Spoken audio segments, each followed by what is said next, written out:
Hello! Howdy. Hi, everybody.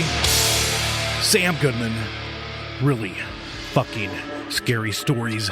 Season 3. How are you doing today? I hope things are going absolutely great wherever you find yourself in this creepy, crawly, and super cool, super fun, super amazing world. I'm so pumped. We are just choo-chooing right along through Season 3. Can you believe it? We are killing this thing. I hope that it has been just as much fun for you as it has been for me, because I'm having a freaking blast. That's all I can say. I'm having an absolute blast. Before we jump into today's episode, do me a favor, head over to www.palehorsemedia.co for more. You can check out this podcast, you can check out the Hop Nerd podcast, you can check out Hey Y'all, Sam Goodman. We have a really cool merch store over there too if you want to show your love for all things true crime, all things paranormal, all things really fucking scary stories. Pick up a hat, pick up a shirt. I've told you this before. You know I'm a nerd for like good t-shirts, like good hats, like stuff that doesn't suck, like t-shirts that don't turn into crop tops unless you want them to turn into crop tops. That's the kind of stuff that we sell over at the merch store. Again, www.palehorsemedia.co for more, because we are coming to you from the Pale Horse Media Co. studios here in the sunny and the beautiful and the haunted and the creepy downtown Phoenix, Arizona. I have learned about so many hauntings here in Phoenix, so many true crime things that has happened here in the Phoenix area, in the greater Phoenix area, since we have started doing this podcast. Way more than I ever freaking realized happened here in Phoenix. Phoenix feels, it's a bigger city. It's like top 5, top 6 largest cities in the country. It's pretty fucking massive, but it feels way more, I don't know, it doesn't feel like that. Traffic is good, like life is good, like it and I'm not picking on any other large cities, I guess, but it just doesn't feel like kind of the big city problems you don't feel like you have here. So I guess I just associated that with not being haunted too. And Phoenix isn't super duper old like a lot of other cities. You know, it's pretty much a baby compared to most cities. So I just didn't put 2 and 2 together and say, oh, Phoenix is probably haunted. But I guess where you put a bunch of people together, a lot of fucking crazy shit happens. And usually around crazy shit, i.e. true crime, then you usually start to see the paranormal stuff. So we've been talking a little bit about that. I don't know why I went on that rant, but I don't know. I need to get into some local ghost hunting or something like that. So if you have any paranormal investigatory tips for me, let me know. You get into contact, head over to palehorsemedia.co, head over to sugoodman.com, head over and check us out on all things social media. You can find me under Sam U. Goodman most places, Sam Goodman on LinkedIn. You can find Pale Horse Media Co. You can find links to, or I guess pages, there we go, pages for any of the other shows, any other thing that we've got going on. And I tell you that because slide into the DM, or if you're over on the websites, slide into the handy dandy contact form and give me those paranormal investigation tips. Give me your true crime stories. If you've had a brush with the true crime, if you've had a brush with the paranormal, if you want to come on the show and share your story, or you want us to share it for you, let's make that happen. We absolutely can. If you got stuff for the Q&A episode, like we did last season in our post-season kind of couple episodes, we can include those too. So if you got questions, if you got anything like that, let me know. Last but not least, before we get into today's creepy and crawly tale, and it's a good one. It is a good one. I'll just tell you that. Do me a favor. Show me some love. Show the podcast some love. Show us some love. Show Pale Horse Media Co. some love. If you don't want a cool t-shirt, you don't want a cool hat, or maybe you do, maybe you've already got one of those, and you want a super duper handy dandy easy, super duper easy way to show your love for the show, you want to support us in some way or another, there's a super duper easy free way to do that. Just scroll on down, give us some stars, give us a good review, share this podcast with your friends, with your family, share it over on your social media feeds, wherever you do social media type of stuff, or just say, hey, look, Mom, I'm really into paranormal stuff. Go check out this crazy dude that screams into a microphone about true crime and paranormal. It's not half bad. It doesn't completely suck. That helps us more than you can imagine. It quite literally helps us keep the lights on around these parts, and ultimately helps us to continue to bring you this content. So today on Really Fucking Scary Stories, we're going to tell the strange, creepy story of the Watcher.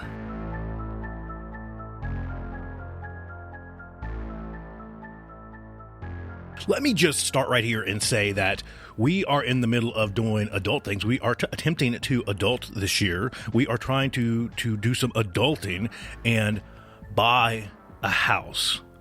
So this one really hits close. This one makes me go, maybe, because ultimately The Watcher is the story about a family that is, in pursuit of their dream home. They buy their dream home, and apparently they weren't the only ones that were interested in it. One night in June 2014, Derek Brodus had just finished an evening of painting in his brand new home, his home that they had just picked up in Westfield, New Jersey. When he went outside to check the mail, Derek and his wife Maria had closed on the 6-bedroom house at 657 Boulevard 3 days earlier and were doing some renovations before they got to move in. So there wasn't much mail except for bills and a white card-shaped envelope. You know how it is when you move into a new place. I've lived in like 12 rentals in the past 6 years. It freaking feels like. I don't know. I guess I enjoy the pain of moving, but you usually get mail from everybody else. It's usually not yours. It's usually like crap from the previous tenants or previous people that lived there. So there wasn't much, but there was some stuff in there. There's just some bills, a white little card-shaped thing. It was addressed, the card itself was addressed in thick, chunky handwriting, and it said, "To the new owner." And the typed note inside began pretty warmly.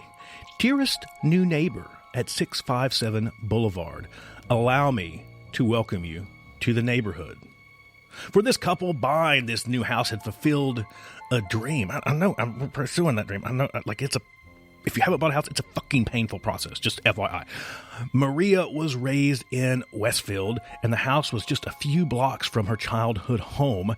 Derek had grown up working class in Maine, then moved his way up the ladder at an insurance company in Manhattan to become a senior vice president with a salary large enough to afford the $1.3 million home. The family had bought 657 Boulevard just after Derek had celebrated his 40th birthday, and their 3 kids were already debating which of the house's fireplaces Santa Claus would use. So that's a pretty good debate to have as a kid. That's when you know, like mom and dad are killing it. Like you're having a pretty good, you're having a pretty good childhood. You probably don't have to want for nothing when you have multiple fireplaces that you get to debate about where Santa Claus is going to come from. That seems like a pretty good litmus test for at least financial success. Let me just throw that out there. But as Derek kept reading the letter from his new neighbor, it took a turn. "How did you end up here?" the writer asked. "Did 657 Boulevard call to you with its force within?" the letter went on. The letter continued to say 657 Boulevard had been the subject of my family for decades, and it has approached its 110th birthday. I have been put in charge of watching and waiting for its second coming. My grandfather watched the house in the 1920s, and my father watched it in the 60s. It is now my time. Do you know the history of the house? Do you know what lies within the walls of 657 Boulevard? Why are you here? I will find out. The author's reconnaissance had apparently already begun. The letter identified the family's Honda minivan as well as the workers renovating the home.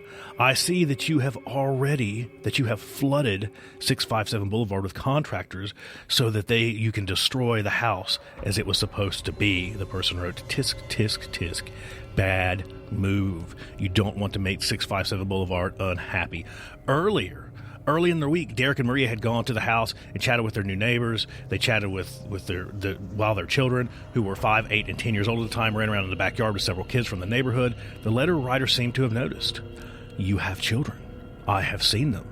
So far, there are 3 that I have counted," the anonymous writer wrote, before asking if there were more on the way. "Do you need to fill the house with the young blood I requested? Better for me. Was your old house too small for your growing family? Or was it greed to bring me your children? Once I know their names, I will call to them and draw them to me." Okay, just pause for a second. Could you imagine? So just imagine. Let's just do a little recap here. A little recap on where we're at. Could you imagine moving into your freaking dream house? Sweet house. Kids are loving it. You're renovating it. It's going to be sweet. It's going to be like a fucking epic house. It's already, $1.5 million worth of house. It's got to be sweet, right? It's got to be cool. You're pumped. You're fucking excited. Everything's going good. And then you start getting this creepy shit in the mail that starts off as like, "Oh, hey, how you doing, neighbor?" And I say, and then it just quickly fucking escalates into, "I want the blood of your children and I will call them to me." Fuck that. And I can just speak as like a dad too. Like, good thing the dude's person, let's just say person, good thing the person is being anonymous, because I kind of sort of got in mind what I would do to that person if they were trying to fuck with my kids. It wouldn't end well. Let's just say it wouldn't be good. The envelope had no return address. Who am I? The person wrote. There are hundreds and hundreds of cars that drive by 657 Boulevard each day. Maybe I'm in one. Look at all the windows you can see from 657 Boulevard. Maybe I am in one. Look out of the many windows in 657 Boulevard at all the people who stroll by each day. Maybe I am one. The letter continued with a suggestion that the message would not be the last. Welcome, my friends. Welcome. Let the party begin. Followed by a signature typed in a cursive font. You guessed it. The Watcher. It was after 10 p.m. Derek was alone. He raced around the house, turning off all the lights so no one could see inside. Then he called the Westfield Police Department. He called the police department. And an officer came to the house, read the letter, and said, so look, if you call the police, this is the best police quote ever. And if this was me and I was responding to this, I think I would have the exact same response. But the police came to the house. They read the letter and they said, "What the fuck? What the fuck is this?" That's the exact quote from the responding officer, which I think is an appropriate response for anyone. He asked Derek if he had any enemies and recommended moving a piece of construction equipment to block the back porch in case the Watcher tried to toss it through a window. Derek rushed back to his wife and kids, who were living at their old home elsewhere in Westfield that night.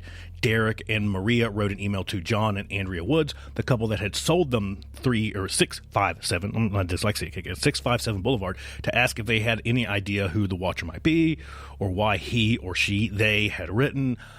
I asked the Woods to bring me young blood, and it looks like they listened. Andrea Woods replied the next morning, a few days before moving out. The Woodses had also received a letter from the Watcher.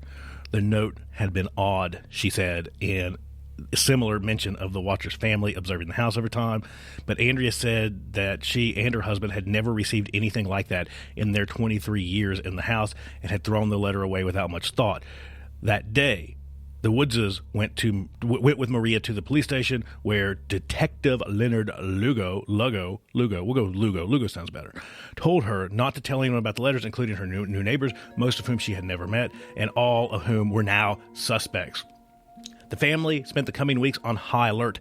Derek canceled a work trip, and whenever Maria took the kids to their new house, she would yell their names if they wandered into a corner of the yard. When Derek gave a tour of the renovation to a couple on the block, he froze when his wife said, "It would be nice to see some young blood in the neighborhood." So they're giving a tour to this couple, and the wife gives the quote from the letter. The family's general contractor arrived one morning to find that a heavy sign he'd hammered into the front yard had been ripped out overnight. 2 weeks after the letter arrived, Maria stopped by the house to look at some paint samples and check the mail. She recognized the thick black lettering again on a card-shaped envelope and called the police. "Welcome again to your new home at 657 Boulevard," the Watcher wrote. "The workers have been busy, and I've been watching you unload carfuls of your personal belongings. The dumpster is a nice touch. They have found what is in the walls yet. In time, they will." So there's something in the walls, I guess, is what the Watcher is saying.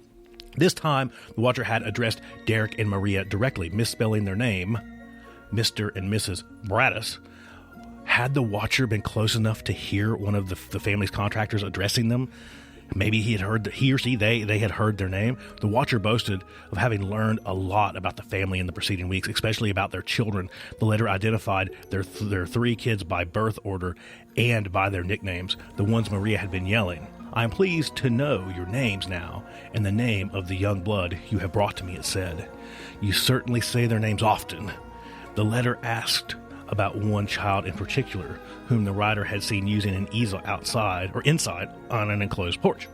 Is she an artist? Is she the artist in the family? The letter continued on. 657 Boulevard is anxious for you to move in. It has been years and years since the young blood ruled the hallways of the house. Have you found all the secrets it holds yet? Will the young blood play in the basement, or are they too afraid to go down there alone? I would be very afraid if I were them. It is far away from the rest of the house. If you were upstairs, you would never hear them scream. Will they sleep in the attic, or will they sleep on the second floor?